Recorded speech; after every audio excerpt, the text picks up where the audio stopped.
Mga kabisnes naming minamahal, makikisuyo po kami. Naglalambing po kami sa inyo.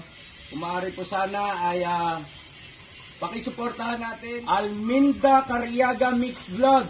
Alminda Cariaga Mix Vlog. Right? Alright! Bira! Bira! Hi po mga kabisnes, mga kapapi, welcome back po sa ating YouTube channel. Ito po ang inyong lingkod, Alminda Mix Vlog. Bumabati ng magandang gabi dito around Middle East. Magandang umaga po dyan sa atin sa Pilipinas. Panibagong reaction video po natin ngayon. Itong tungkol kay Tony nga. Itong ang paglayas niya at kumbaga tumakas ito dito kay Laka Business. At napunta ito doon sa Naik, Cavite daw doon sa kapatid niya. So, bago natin umpisa ng ating panibagong reaction video, baka sakali pong bago pa lang kayo sa aking YouTube channel o munting bahay, baka pwede pong pakipindot ng subscribe button at pakisabay na po ng notification bell dyan para updated tayo sa lahat sa akin ng mga reaction video dito sa Ka-Business Family, Ka-Business Official at Papa Dins TV po. So, at huwag po natin kaligtaan din, i-subscribe ang ating Ka-Business Official, Papa Dins TV at Ka-Business Family po mga ka-business. So, ito na nga proceed na po tayo sa ating reaction video dito kay Tony At ito nga daw ay tumakas, kumbaga sinamantala niya na may bisita, sinamantala niya na busy itong sila ka-business at ito ay tumakas, walang nakakita, walang nakakaalam kung paano siya umalis diyan kay Laka Business. So, at ang sinabi ni Mr. Ka-Business ay dumaan daw sa likod, kumbaga hindi dumaan doon sa harap, doon siya sa likod dumaan, doon sa may kusina siguro. So, eto nga at inahanap nila ito, tinahanap pa ng mga kagong ay hindi talaga na nahanap yun pala ay nagpunta doon sa kapatid niya sa Naik, Cavite. So, mga ka-business, kung ihalimbawa natin si Tony ay hindi pa siya magaling at mayroon siyang talagang pinagdaraanan pa, kumbaga nasa under depression pa siya o hindi pa maganda yung pangingisip niya, bakit po niya natuntun ang Naik, Cavite? So, ibig sabihin na nung paggagamot sa kanya, ng unang gamot na binigay sa kanya ng doktor doon, tapos naanuhan na siya kumbaga nasundan pa nitong injection sa kanya, mas lalo talaga siyang gumaling na. So, ibig sabihin magaling na pala si Tony kasi ayon po dito sa mga M's at kay Ate Vera ay kung makikipag-usap daw ito dito sa video call sa mga kausap niyang mga lalaki ay diretso-diretso naman daw po magsalita at alam niya kung anong sinasabi niya, alam niya anong ginagawa niya. So, ibig sabihin magaling na siya. Kumbaga, nagpretend lang siya o nagkunwari at nagbalat kayo na siya hindi pa magaling pag siya kinakamera at kinakausap nila Mr. Ka-Business na tinatanong at hindi ito siya sumasagot. Pero pag iba at makikipag-usap daw doon sa kanyang mga kausap na dito sa video call ay diretso naman daw magsalita at saka kung daw magpapadala o magmanghingi ng litratong ipadala or video na ipadala na malalaswa ay kaya naman daw po niya itong magsalita. So, ibig sabihin magaling na siya. Alam na siya, bumabalik na sa kanya yung memories niya. So, kung kausapin lang siya na nandyan sa camera ay hindi siya sumasagot, ibig sabihin, hindi natin alam, gawa-gawa ba niya o hindi pa siya magaling o magaling na siya. Sadyang ayaw lang talaga niya ipaalam dito kay Laka Business siya ay magaling na. So, kumbaga, hindi natin masasabi kasi hindi pa naman nakausap na kumpranta ni Laka Business itong si Tony. Kahit naman siguro kumprantahin nila ay hindi pa rin ito magsasalita katulad ng mga ginagawa niya. Kumbaga, pag kunwari na hindi pa siya magaling, pero diyan ay makikita natin mga ka-business na talagang okay na yung pangingisip niya kasi hindi naman niya matuntun yung Naik, Cavite kung hindi niya ito alam at natunto na, kumbaga napuntahan niya ito, At tinanong pa daw ito ng kanyang kapatid kung bakit siya napunta doon. Sumakay man daw. Sumakay man. Yun daw ang sinabi. Sumakay. Ibig sabihin, alam niya na yun. So, bakit bakit niya natuntun o ang layo ng Caloocan papunta ng Naik, Cavite. Alam niyang sumakay, no? Kung saan siya sumakay, alam niya kung anong jeep isasakyan niya.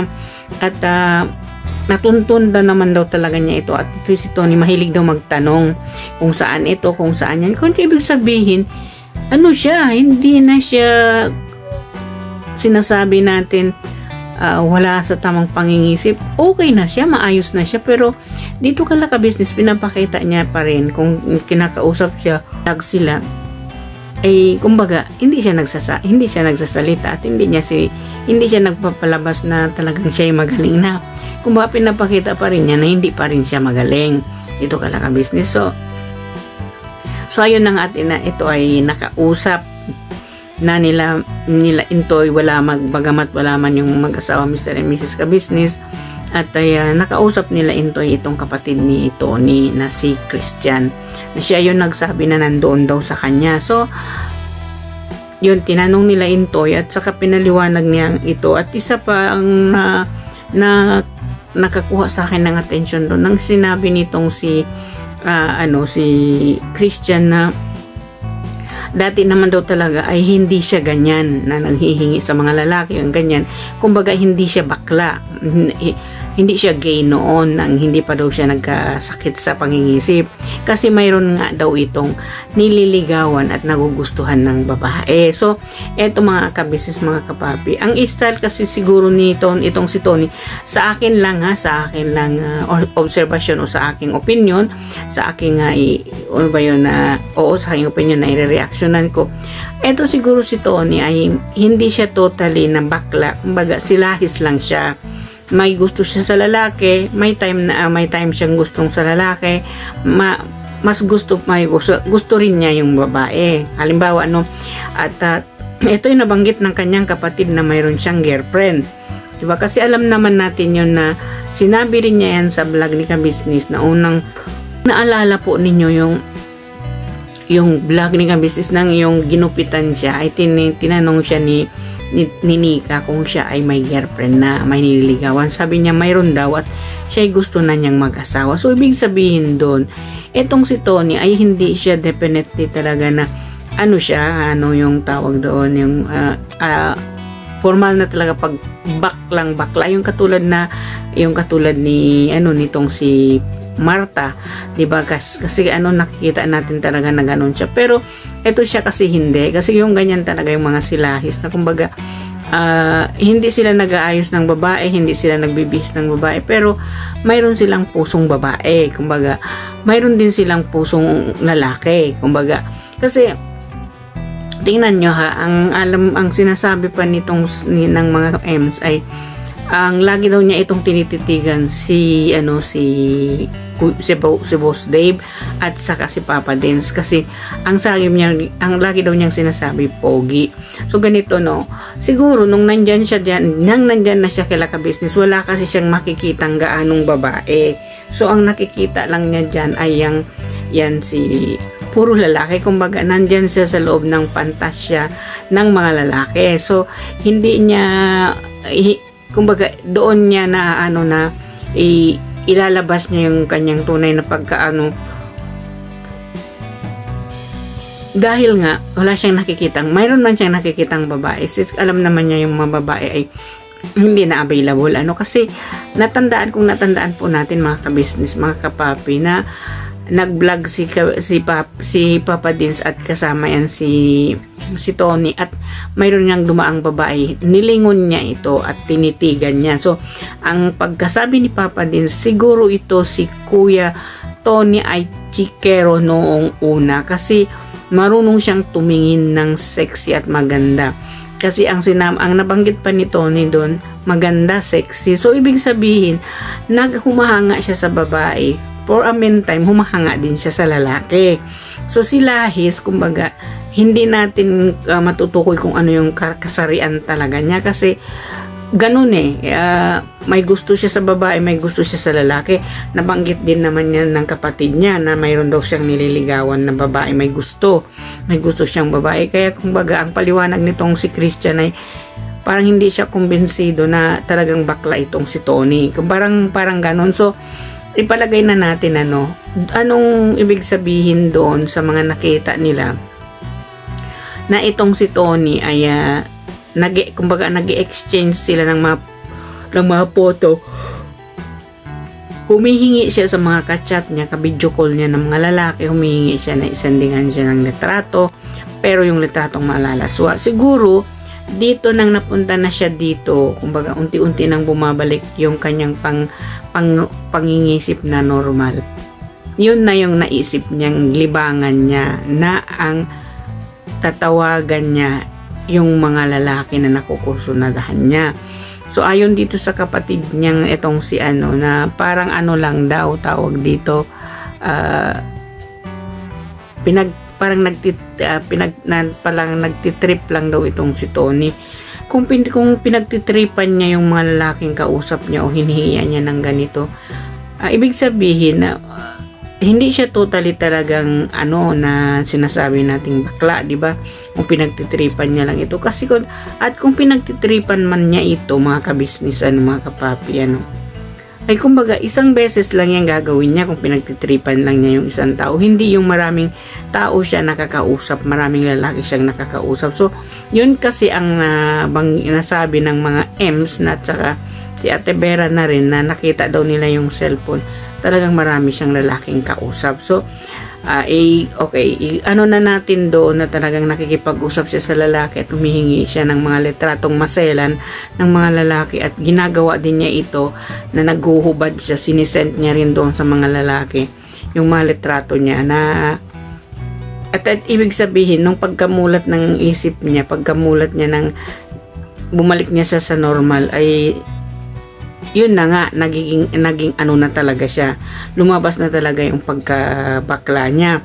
Kasi nga, wala siyang nakikita, wala siyang nahahalubilo na babaeng, kumbaga, hinahangaan niya o tinitibok ng puso niya. Kasi, nabanggit yan ng kapatid niya at nabanggit din niya yan dito sa vlog ni Ka-Business na siya ay may nililigawan sa Bicol. So, yun na at saka, ang punto natin dito mga kabisnes ang nabanggit pa nitong si Christian ay kumbaga ginawa natin yung bang i-main natin na sinabi niya ay hindi na naman daw niya maalagaan itong si Chris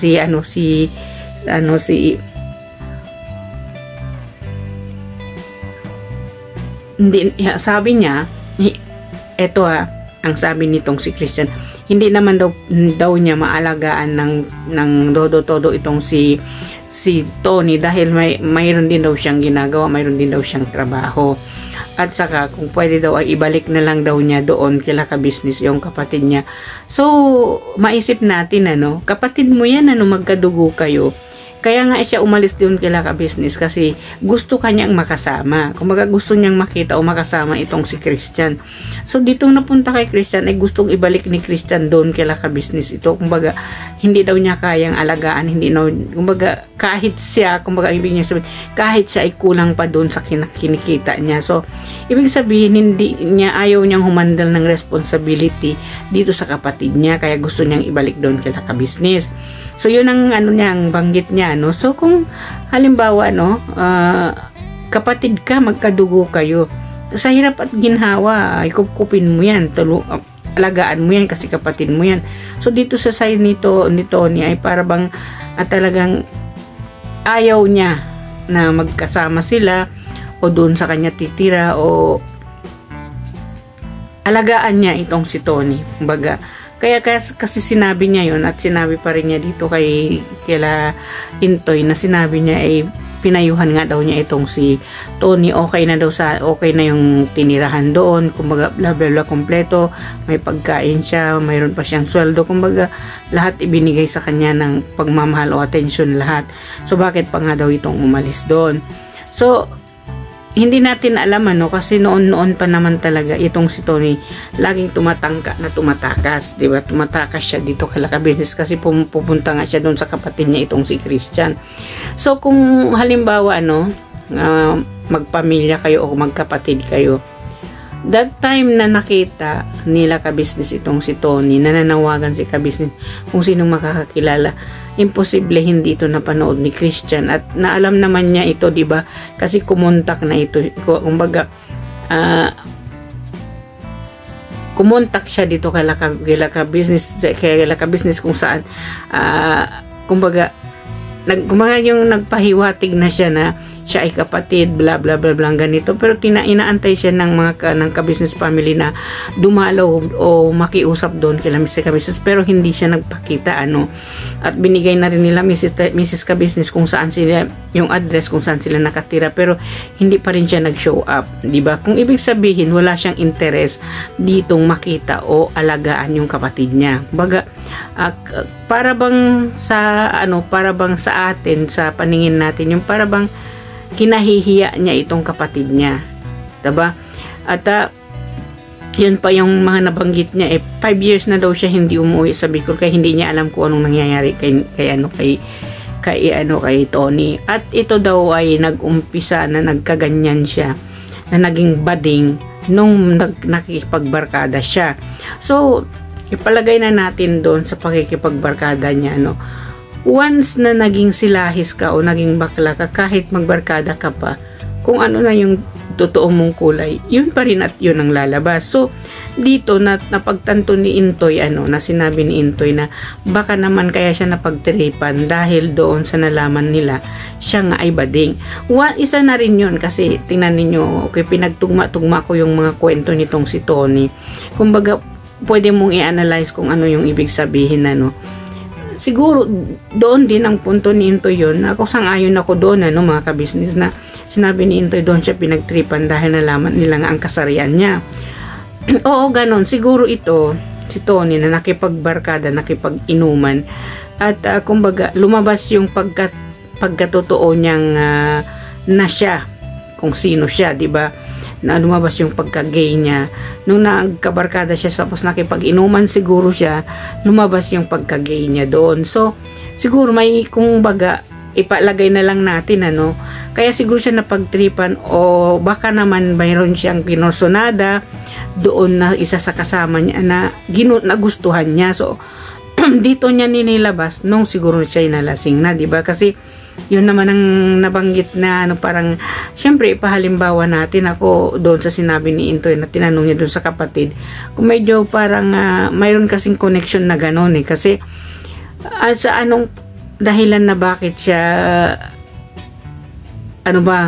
inabuso o pinagtripan nitong kanyang mga kaibigan. So at ito ang sinasabi ni Christian na gusto daw niyang malaman, kumbaga ay gusto niyang kumuha ng ebidensya, kaya niya pina-open kay Tony yung account ni Tony noon, pero wala siyang nakita doon. Ang nakita niya doon yung mga kalaswaan ni Tony, kung ano nung ginagawa ni Tony yung kalaswaan doon, hindi ba? So ibig sabihin, kahit hindi pa siya nagkaroon ng mental illness, si Tony ay may pagkabading na. Kumbaga yung bang sinasabi nating silahis, nagkakagusto sa babae, nagkakagusto sa lalaki. So mayroon na siyang ganon. So hindi natin pwedeng sabihin na dahil nga pinagtripan siya na nawala siya ng matinong pangingisip, naging bakla na siya. No, o hindi pa siguro siyang pinagtripan na wala pa siyang sakit sa pangingisip, ay mayroon na siya noon. Kumbaga silahis na siya kasi hindi naman niya ipinapakita sa mga kaibigan niya, pero mayroon na siya doon. Mahirap siguro niya ipakita sa mga kaibigan niya, yung ayaw niya sigurong ayawan siya. Ngayon, nung nalaman siguro ng mga kaibigan niya, yun lang yung ang ibig sabihin lang yung nabanggit ni Intoy na sabi ko sang-ayon ako doon, kasi karamihan naman talaga napapagtripan ka dahil may dahilan, di ba? So siguro dito pinagkatuwaan nila nang nalaman nilang itong si Tony ay ganon nga. So ngayon, itong nang bumalik na itong kanyang tamang pangingisip, ay lumantad na naman ang tunay niyang pagka-gay. Lumantad na yung tunay niyang pagkabakla, 'di ba? Kasi at naging kumbaga nandiyan siya sa pantasya ng pinapantasya niyang lugar kung nasaan siya, nandyan kila ka-business, na puro lalaki ang kasama. So doon lumalabas yung pagkabading niya dahil may nakikita siyang mga taong matipuno, wapo tulad nitong si Boss Dave at si Papa din. So, doon natin masasabi na talagang lumabas siya, lumantad yung pagka-gay niya dahil nga may nakita na siyang na pwede niyang pagpantasyahan. Kaya ang ginawa niya, nang nabilhan siya ng cellphone ni Papa Dins, ay inano niya ito, tinuloy niya yung pagkapading niya na tumatawag siya sa mga lalaki, nakikipag-chat siya sa mga lalaki. Kumbaga naging ano niya na yun, habit niya, at naging kahit sabihin natin hindi siya totally bakla, nandoon na yun sa case na yun kung bakit niya ito, kumbaga kung bakit niya nagawa ang makikipag-usap sa mga lalaking hubot-hubad yung mga lalaki, pati na rin siya. So, nandoon na tayo doon sa ganong sitwasyon, di ba mga kabisnes, mga kapapi? So, kumbaga, itong si Tony, noon-noon pa man, ay ganyan na siya. So, nung nawala lang siguro ito kasi ang sinabi ng kapatid niya, kaya daw hindi nila binibigyan ng cellphone kasi ganito yung gawi niya. So, ibig sabihin, alam nitong si Christian na ganito yung gawi ni Tony noon-noon pa. Kaya hindi nila binigyan ng cellphone. Kung may cellphone man daw ito ay kumbaga hindi nagtatagal sa kanya. Siguro alam din siguro ng tatay niya na itong si Tony ay ganito kasi hindi nga nila binibigyan ng cellphone, ano. So ang pagkasabi pa nitong si Christian ay si nanay at si tatay daw niya ang tatanungin ng ganitong sitwasyon kasi ang lagi niyang kasama yung tatay niya. So, ibig sabihin, alam din ito siguro ng tatay niya itong sitwasyon ni Tony. Kaya siguro hindi sila nag-file inanuhan nila, yung pinailan nila ng case, yung pagkamaltrato, yung pinagtripan si Tony, dahil alam nila na siguro na yung kadahilanan doon dahil pinagtripan siya, nalaman nitong mga kaibigan niya siya ay isang bakla, 'di ba? So doon yung yung mga kwento nitong si Tony na sinasabi ni Christian, hindi na daw niya alam kung anong pinagagawa ni Tony kasi wala nga siya doon, hindi na nga daw siya doon, 5 years na siya hindi nakauwi sa kanila. Ang tatanungin daw yun yung tatay niya kasi yung tatay niya ang laging kasama ni Tony. So ibig sabihin itong tatay ni Tony para bang tinago nila kay Laka Business kung ano itong kasarian ni Tony. Dapat sana naging honest na lang sila, naging transparent na lang sila, na sinabi na lang nila yung totoo. Ang kay Laka Business naman ay hindi naman masama yun, hindi ba? Kasi kasarian niya na yun, di ba? Ang kay Laka Business lang doon, naging honest ka lang, sinabi lang sana ng tatay niya na si Tony ay ganito. Wala namang problema kasi ang banggit ng pinunong ka-business ay ang gusto lang nila ay mapaayos at gumaling si Tony. Kung ano man yung kasarian ni Tony ay wala, kumbaga, hindi na nila cargo yon kung ano man yung kasarian ni Tony, bakla ba siya o ano ba siya o whatever siya. Basta ang kay Laka Business, yung tulong nila doon kay Tony, mapagaling siya. So dito at mabigyan siya ng magandang kinabukasan. So ang ginawa ni Tony ay instead na kumbaga nandyan na siya, no, maayos na siya dyan, ang ginawa niya, tinapon niya ito. Kumbaga binaliwala niya yun eh. Binaliwala niya doon dahil sa kagustuhan niya maging free dito sa mga ginagawa niya, na ang akala niya siguro paglalabas na siya, wala na siyang doon kay Laka Business, ay kaya niya nang gawin yung mga ginagawa niya na pinapantasya niya yung mga lalaki, tinatawagan niya, nakikipag-usap siya sa mga lalaki dito sa messenger niya. So hindi niya kasi napunta sa isip niya na malaking kawalan ito sa kanya. So 'di ba mga kabisnes, mga kapapi, bihira lang naman ang masuswertehan na makapunta kay Laka Business. Hindi naman lahat ng tao ay pwedeng pumunta, hindi naman lahat ng tao ay pwedeng kupkupin ni Mr. Ka-Business. Maswerte na lang ang mga to at sila'y natagpuan at sila'y nag-cross ng landas nila sa landas nila ni Ka-Business at sila ay natulungan. So dito kay Tony, sayang, nandoon ka na pero binitiwan mo. Sabagay, ikaw ang bumitaw dito, hindi ang Ka-Business bumitaw dito sa nangyari sa buhay mo, okay? So hanggang dito na lang po ang aking reaction video. Please don't forget to subscribe Ka-Business Official, Papa Dins TV at Ka-Business Family. At wag po natin kalimutan na isuportahan ang aking mga co-reactors, Taong Gala Vlogs, Anime Reactors TV, Mamples Channel, Kalingap Turak, PLC Katangay Vlog, Analisa Reality Vlog, at Kamix Vlog po. At ang inyong lingkod, Alminda Mix Vlog, nagsasabi may Allah bless us all. Magandang gabi dito sa Middle East, magandang umaga sa atin sa Pilipinas. Birabanat lang mga ka-business, at see you again. Bye!